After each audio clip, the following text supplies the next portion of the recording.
اعوذ باللہ من الشیطان الرجیم، بسم اللہ الرحمن الرحیم۔ میرے بھائیو دوستو، حضرت علی رضی اللہ تعالیٰ عنہ روایت کرتے ہیں کہ رسول اللہ صلی اللہ علیہ وسلم نے ارشاد فرمایا، تم پر مسلمان کے 6 حق ہے۔ فرمایا کہ پہلا حق یہ ہے کہ وہ سلام کرے تو تم سلام کا جواب دو، اور دوسرا حق یہ بتایا اگر وہ دعوت دے تو تم اس کی دعوت کو قبول کرو۔ تیسرا حق یہ بتایا جب وہ بیمار ہو جائے تو اس کی بیمار داری کرو۔ چوتھا حق یہ بتایا کہ جب وہ چھینکے تو اس کا جواب دو۔ پانچواں حق یہ بتایا کہ اس کے جنازے میں ساتھ جایا کرو۔ چھٹا حق یہ بتایا کہ اپنے لیے تم جو پسند کرتے ہو اپنے بھائی کے لیے بھی وہی پسند کرو۔ میرے بھائیو دوستو، اسلام کتنا پاک مذہب ہے، کتنی اعلی درجے کی تعلیم دیتا ہے کہ ایک مسلمان کو دوسرا مسلمان کا بھائی بتایا۔ جیسا کہ حضرت علی رضی اللہ عنہ نے بتایا کہ ایک ایمان والے کے دوسرے ایمان والے پہ 6 حق ہے۔ جیسا کہ پہلا حق بتایا جب بھی تم ملو تو سلام کرو۔ میرے بھائیو دوستو، آج ہمارے اندر سے سلام کا رواج چھوٹ گیا۔ صرف ہم پچھانت کی بنیاد پر لوگوں کو سلام کرتے ہیں، جبکہ فرمایا کہ ایک ایمان والا دوسرے ایمان والا، وہ ایمان والا اس کو جانتا ہو یا نہ جانتا ہو، اس کو پہچانتا ہو یا نہیں پہچانتا ہو، لیکن کلمے کی نسبت ایسی نسبت ہے کہ اس کے اوپر اس کے 6 حق ہوتے ہیں، اس کے اوپر 6 حق ہوتے ہیں۔ جس حدیث میں آیا کہ کوئی بھی ایمان والا مل جائے تو اسے سلام کرو، کیونکہ فرمایا کہ سلام کو خوب پھیلاؤ، تم بلند ہو جاؤ گے۔ اتنی برکتوں والی دعا آج ہماری زندگیوں سے نکل رہی ہے۔ آج ہم اپنی اتنے اچھے پیارے سلام کو چھوڑ کر اکثر لوگ سلام کرتے نہیں۔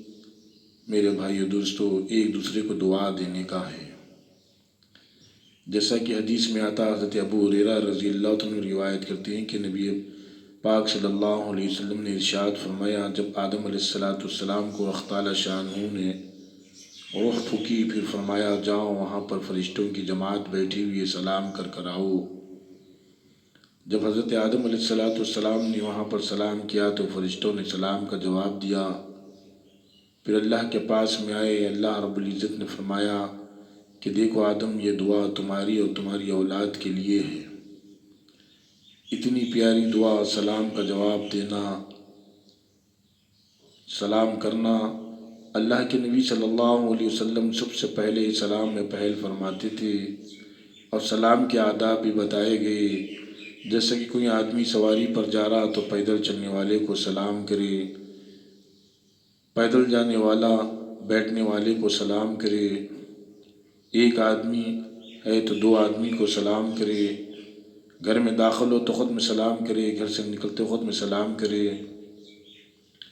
اسی طریقے سے جیسا کہ فرمایا کہ دوسرا جو حق ہے وہ اگر تمہیں دعوت دے تو اس کی دعوت قبول کرو۔ فرمایا کہ اگر تمہیں ولیمے کی دعوت دی جائے تو اس کے ولیمے میں جایا کرو۔ حضرت عبداللہ بن عمر رضی اللہ عنہ کے بارے میں آتا، اگر آپ روزہ بھی رہتے، اگر آپ کو کوئی دعوت دیتا تو آپ اس کی دعوت کو قبول کرتے، آپ اس کے پاس میں جا کر اس سے مل کر آتے تھے۔ اصل میں کھانا مقصد نہیں ہے میرے بھائی دوستو، اصل میں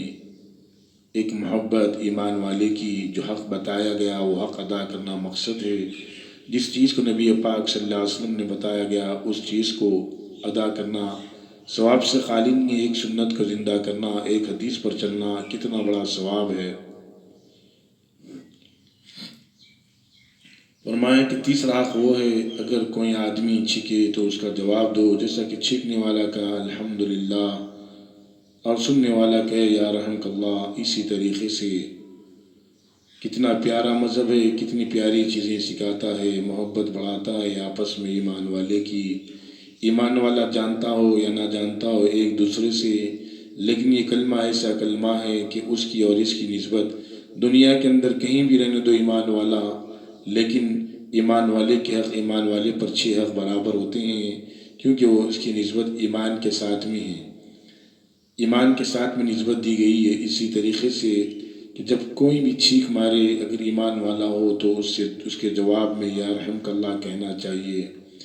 اور فرمایا تیسرا حق وہ ہے اگر کوئی مسلمان بھائی بیمار ہو جائے تو اس کی جا کے بیمار تاری کرے، اس سے بیماری پوچھے، اس کی خیر و عافیت پوچھے، اگر ہم سے کچھ ہو سکتا تو اس کے لیے کرے، اگر ہم دواخانے کو لے جا سکتے، اگر اسے لے جانے والا کوئی نہیں ہے تو دواخانے کو لے کر جائے۔ جیسا کہ فرمایا کہ بندے کی جو دنیا کے اندر دنیاوی حاجت کو ایک کرتا ہے تو اللہ رب العزت قیامت کے دن اس کی حاجتوں کو کر دیتے ہیں۔ اسی طریقے سے ایمان والے کا حق جس طریقے سے بتایا گیا میرے بھائی دوستو کہ بیمار ہے تو بیمار تاری کرے اور اس کے ہر طریقے سے جتنا ہو سکتا آدمی اتنا کرے، اور بیمار تاری کرنے کا بھی طریقہ بتایا گیا کہ بیمار کے پاس میں جا کر زیادہ دیر نہ بیٹھے، کیونکہ اسے بیماری میں تکلیف ہوتی ہے، آدمی سے اگر ہو سکتا کچھ مدد کر سکتا اگر وہ مدد کا محتاج ہے، لیکن ان کے خود لوگ ہیں تو پھر ہم جو اس طریقے سے بتایا گیا اس طریقے سے اس کی بیمار تاری کر لے، اس کی خیر و عافیت پوچھ لے اور اس سے دعاؤں کی درخواست کرے، کیونکہ بیماروں کی دعائیں قبول ہوتی ہے، اس سے دعاؤں کی درخواست کرے اور درخواست کرے۔ اس طریقے سے ہم ایک دوسرے کی بیمار تاری کرنے سے جب وہ صحت مند ہوتا ہے تو ہمارے لیے اس کے دل میں محبت بڑھ جاتی ہے۔ دیکھو اسلام کے ایک عمل کرنے پر، حدیث کے ایک عمل کرنے پر جا کر اگر آدمی ایمان والا ہے لیکن اس کی اور ایک ایمان والا جیسے کہ پڑوسی ہے اس کی اور پڑوسی کی نہیں جمتی، لیکن جب اسے پتہ چلا کہ یہ بیمار ہے لیکن اس نے سوچا کہ چلو بیماری کے جا کے بیمار تاری کر لیں گے اللہ کی رضا کے لیے، فرمایا جب آدمی بیمار کی بیمار تاری رات میں کرتا ہے تو صبح تک 70,000 فرشتے اس کے لیے دعائے مغفرت کرتے رہتے ہیں۔ میرے بھائیوں، فرشتوں کا دعائے مغفرت کرنا، تو سوچو کہ آدمی کو اللہ پاک خالی بیمار تاری کے لیے اس بیمار کی بیمار تاری پوچھنے کے لیے جب جا رہا تو 70,000 فرشتے اس کے لیے دعا کر رہے ہیں، تو آدمی کس مقام پر پہنچ جا رہا فرشتوں کی، آدمی گناہوں سے پاک ہو جا رہا خالی بیمار تاری کرنے کے لیے، یہ تو اللہ اس سے گناہوں سے معاف کر دے رہے ہیں اس کی نیت کی بنیاد پر، اور اس کے دل کے اندر اللہ کتنی عزت ڈال دے رہے ہیں، کتنی عظمت ڈال دے رہے ہیں کہ آدمی سوچتا بیمار جو ہوتا سوچتا دیکھو بھائی میں اس کے ساتھ میں کیسا معاملہ کرا، لیکن پھر بھی اس نے جب میں بیمار تھا بیماری میں آیا اور مجھ سے بیمار تاری کیا، اور جس سے جو اپنے سے ہو سکتا وہ میرے ساتھ میں وہ معاملہ کیا، میں اس کے ساتھ میں بغیر کیوں رکھوں، اس کے ساتھ میں اچھا معاملہ کروں، اس کے دل میں اللہ رب العزت محبت ڈال دیتے، آپ آپس میں ایک دوسرے کی محبت بڑھ جاتی۔ یہ دیکھو ایک نبی کے بتائے ہوئے طریقے پر عمل کرنے کی بنیاد پر اللہ تعالیٰ شانہ کتنا بڑا انعام عطا فرما رہے ہیں۔ یہ کتنی بڑی بات ہے میرے بھائیوں، سننے کے لیے چھوٹی بات، دیکھنے کے لیے سوچیے چھوٹی سی بات ہے، لیکن اجر سے خالی نہیں ہے، اجر اتنا بڑا اجر اللہ پاک عطا فرماتے ہیں۔ ہم ہر ایمان والا یہ سوچے یہ سمجھے کہ ہر ایمان والے کا ایک ایمان والے پر دوسرے ایمان والے پر 6 حق ہے۔ آج دنیا کے اندر جو لڑائی ہوتی ہے حق کی لڑائی ہوتی ہے، بیوی جو لڑتی شوہر سے، شوہر حق ادا نہ کرنے کی وجہ سے لڑتی، پڑوسی جو لڑتا پڑوسی سے، پڑوسی کا حق ادا نہ کرنے کی وجہ سے لڑتا۔ قرآن میں اور حدیث میں سب بتا